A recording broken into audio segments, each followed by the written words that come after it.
screen. Okay, so Sort of no, you can just do a presentation and so you click. It's a really interesting. Right click. I should Yeah. probably investigate some of There- these sets there for you go. my own studios. Hi. It's really tough. Yeah. So in this project, Temporary Trees, I aim to create a blend of harmonious blend of functionality and efficiency of space, as well as representing the unity of the students. My challenge in this project was to figure out to mostly put, sorry, can I start again? Sure.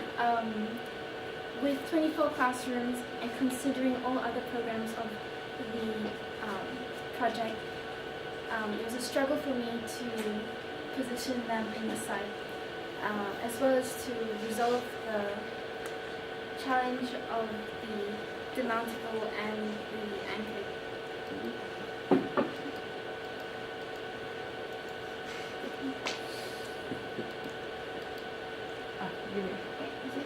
You're clicking the wrong one. Okay, I got it. Do you want to? Yeah. Okay. In the beginning, I started with cubes, and these were following the example of China Onion. However, recognizing that this was not efficient, I began to look at other forms of classrooms that allowed better efficiency.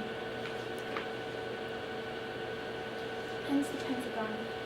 The first development of these pentagon classrooms caused an issue with height. I then sought to divide them into individual groups. At this stage, I struggled with the placement of these classrooms as well as the method of accessibility. I recognized that a hallway and staircases were needed.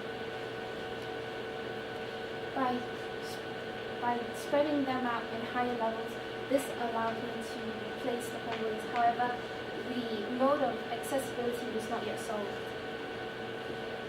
I began to consider the placement and formation of these classrooms as well as the effect of the sun orientation. I recognized that the sunlight had an impact on students and their concentration.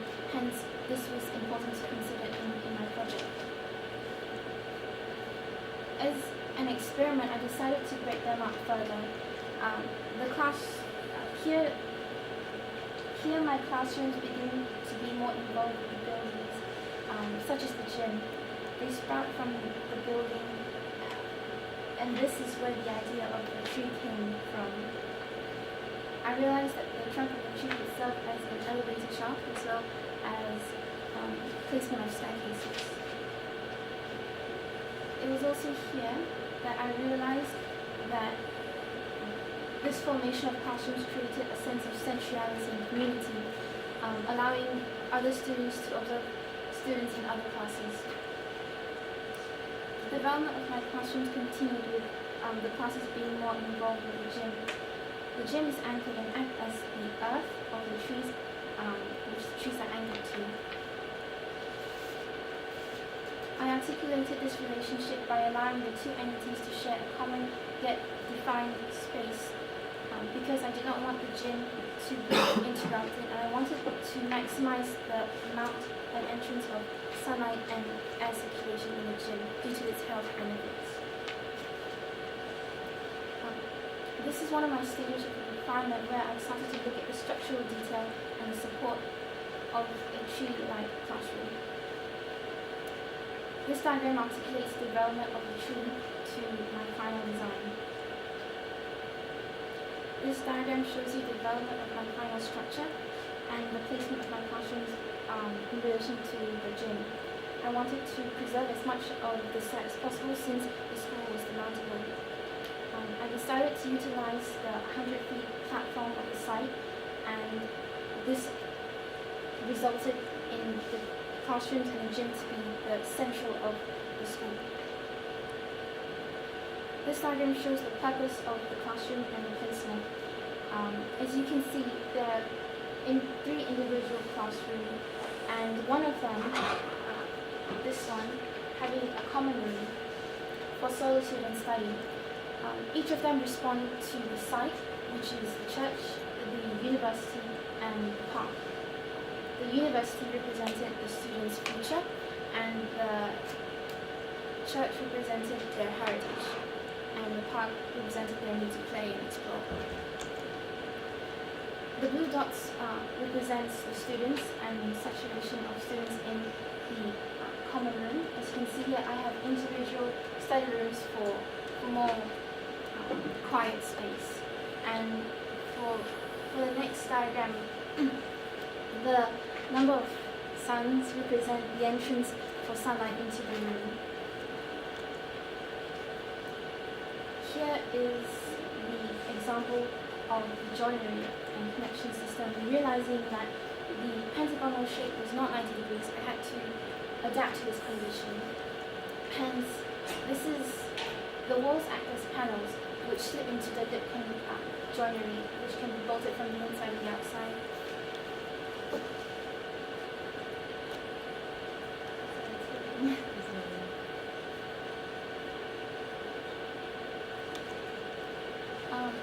This diagram shows the formation of my this rendering shows the final design of my classrooms. As you have noticed, the windows are vertical, which I have learned in other classes that is the most efficient way of allowing sunlight to enter without overheating the classroom.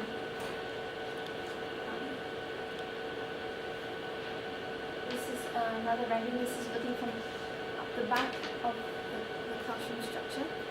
And the next slide. This is the entrance where the staircase begins. And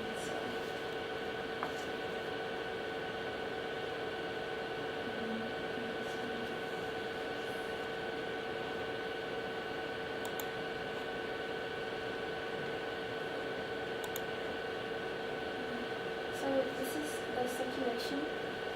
The magenta shows you the horizontal circulation where the elevator shafts and the staircases are located, and the green shows you the horizontal circulations. So I have two entrances, one from the parking lot up here and another one from the drop-off area down here. This is a side one.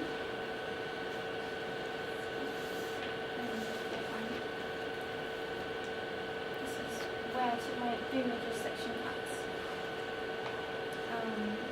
As you can see, in my section, the gym and classroom structures are sharing a common space that is excavated mildly. However, I felt that their individual spaces needed to be further defined, hence the gym has a deeper excavation compared to the classrooms. The gym can be accessed from all three sides. As well.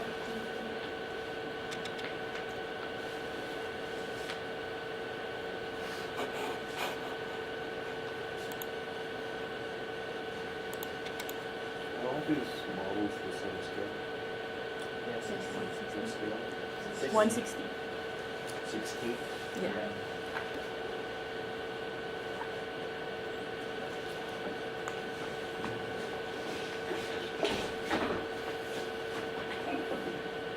So each of these little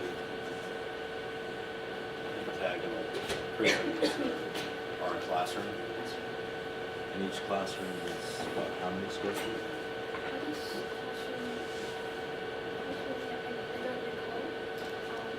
But I think if it was Is that part of this program you were all then looking it would be So about we do 20 this by like the 30. size of it. But I Should be around know- 700, right? Yeah. Yes. 50. Yeah, 750 or 800 something like that. One side of Pentagon about 16 feet, 17.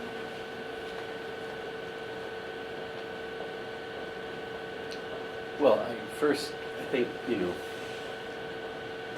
first I have to say you did a really great job verbally presenting your project. I know you might not think that you did, but I think you really did. You were kind of, a little nervous at the beginning, right? But you did a really excellent job of kind of walking me through what your thought process was in, appropriate terminology, and it was very clear. So, and you know, I know that's not easy, but the more we practice it, the easier it gets, and you're already doing really, really well in that way. I have a number of questions about the project. I mean, right back from the beginning, we talked about unity,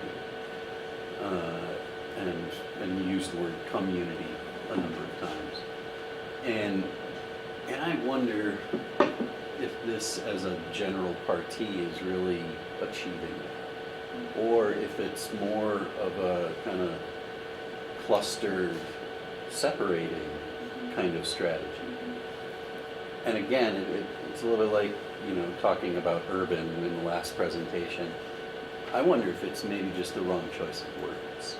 That what you're doing is not about unity quite as much as it is about sort of little sort of smaller clusters within the larger community. So you're using a unified kind of geometry, but it's a replicating geometry, you know, it's kind of, and then each of those groups clustered together. I can envision this being like, you know, first year, second year, third year, but I'm just kind of missing a fourth year. It's high school. Is high school over here 4 years, 3 years? 4 years, 4. So maybe that, I'm starting to see the project through that lens a little bit. And so I think it's a little bit in conflict with what your stated goal was, which is to unify things. If that was really more so your goal. Go ahead. Yeah. So I understand these classrooms are separated into 3 and they each have their own classes. However, they're integrated into the gym. And the gym is what brings everyone together. Because everyone The gym is below. Yes. Yeah, right. But that's kind of part of what I'm driving at, is that, in fact, if you go back to the section drawings there, this is where I really started to think, oh, there's more going on here than meets the eye, I think. That there are these two kind of planes and that they're really intersecting with each other. And I like seeing it in this view, because I'm not thinking about it in the plan view, which is these clusters. I'm thinking of it more as these program functions sort of coexisting and interlocking with each other, working with the landscape, tying to the residences above and kind of to the more commercial character of the street below. It's here that I start to see a partie that I think is really valuable and more workable. It's more so when I look at it in these clusters and the notion of the trees, I'm less convinced by that. Particularly when you were talking about your process, and it was kind of like a graphic thing. You started to elevate them and cluster them. And you said, and that's where I came up with the idea of trees, as opposed to, you know, that being a conceptual strategy that maybe leads you in a direction. It became a symbolic reference in a way that I think is maybe less valuable than programmatically and site response, you know, driven development of the project. And that's what I see here in the section drawings, more so than I see in the plan or in the model. Does that make sense?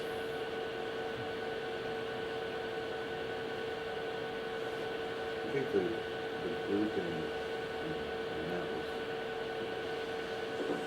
was saying the same thing. I think these groupings of clusters of classrooms imply that there's a common identity to this group.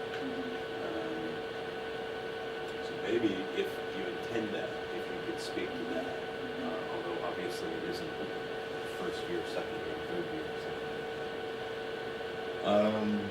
And then you talked at one point about solar orientation being a big part of your scheme, right? And then you also, I'll just stop there and ask if you can speak to how solar orientation played out in the arrangement of units. I think one way was going to be by use of the windows, but struggled to orient my project in relation to the site with having my classrooms in this form. I think that's something in the future I'll be able to do better at. So the common room is this diagram on the left? Okay. With the kind of study carrels in the perimeter, and then these sort of small isolated spaces. And then this is a classroom here on the right. So I wasn't thinking like this before, that this,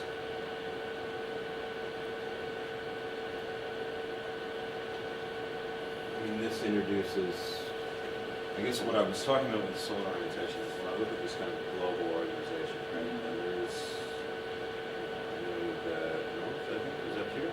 Yes. Right, and south is here. West, east, I mean, you have these, directions. They're going to have very different lighting conditions. Right? And I'm wondering if you could point to elements in your design that actually responded to that, and what you did, how you changed. There's some asymmetry in your design, right? So are the asymmetries where things open up? And right now it looks like everything's just opening up into the central courtyard. But are there other elements where you were responding to what the sun would be doing on your site? I don't think I've managed to develop it to that extent. And I think here, this diagram on the right suggests, and you have, these are desks maybe? Yes. Okay. You have a very traditional arrangement of desks. So traditional that I'm not even sure desks are arranged that way anymore. And I think that there's actually a real opportunity, having created these spaces that are eccentric for what we imagine a room is. They're not rectangles or squares. To actually let that wall, that pentagonal arrangement in plan start to inform what you're doing with the arrangement of the space inside, rather than just dropping a grid of desks on top of that, which creates these, I mean, maybe this creates interesting spaces here. And then the question is, okay, so what happens in these spaces? Now that you've created these odd spaces by the conjunction of grid geometry of the desks and pentagonal geometry of the floor. Or you start to think about, I mean, you've created these unusual clusters of kind of idiosyncratic floor plans. So what do you do with them? I mean, what are the opportunities that opens up that's different from rectilinear geometry? That's a good question.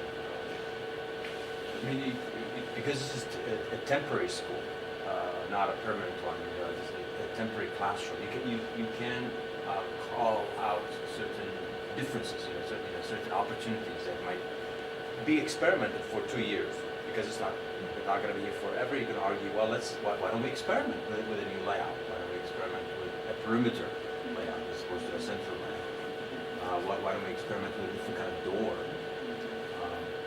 And I think in terms of the solar, I think you're probably getting hit on a part of your presentation that is a little bit mislabeled. You might be trying to reference the fact that it's more about light. You have now more sides from which or through which light can enter, as opposed to solar. Because once you start talking about solar, then obviously you've got one side that does provide solar, the other side that does not provide solar. So, and because this is rotating in a playful manner up in the air, which side is actually responding to solar and which is not? So maybe a better term to use is just light. Greater access to light. Well, just that is actually quite interesting. You think of light as a being vertically before coming think of the world as being laid out as 4 directions. You're giving us 5 sides that are confronting those 4 directions. So that's potentially quite interesting. Yeah, now you have more sides. One of those sides is going to be this sort of angle. So do you line that to the south? Do you line it to the north? What happens to the quality of light if it's aligned south and north? It's something I would definitely consider in the next project. Matt, to go back to your question, you said in section it's more convincing. I think so. I mean, it's a very sectional project. It's going on. So, what can you talk a little bit about both of you, as to the way that the tree lands? This is something that we dwelled on quite a bit because it's such an amazing intervention, unique in its manner of verticality and so on. How do you land something like this? Where? Does it make a splash? Does it make a hole? Yeah, that's a tough question. To be honest, that's one of the things that I have the most difficulty kind of wrapping my head around in this project is that particular form. Especially because we're talking about something that is demountable and then some other organization or business occupies the site. What do they do with those things? Assuming all of these little pods are gone, you know, it's winter and the leaves have fallen from the trees, right? I mean, I think that they're sculpturally very interesting. I assume they're reinforced concrete. Is the ground or? These, you know, the stumps, the trunks of these trees. Yeah, reinforced. You know, that seems to make some sense structurally, and I know that structure is part of the agenda here. But I kind of wonder about scale. I wonder about the component elements that make these up. I think that you could maybe break those down a little bit more in terms of the scale.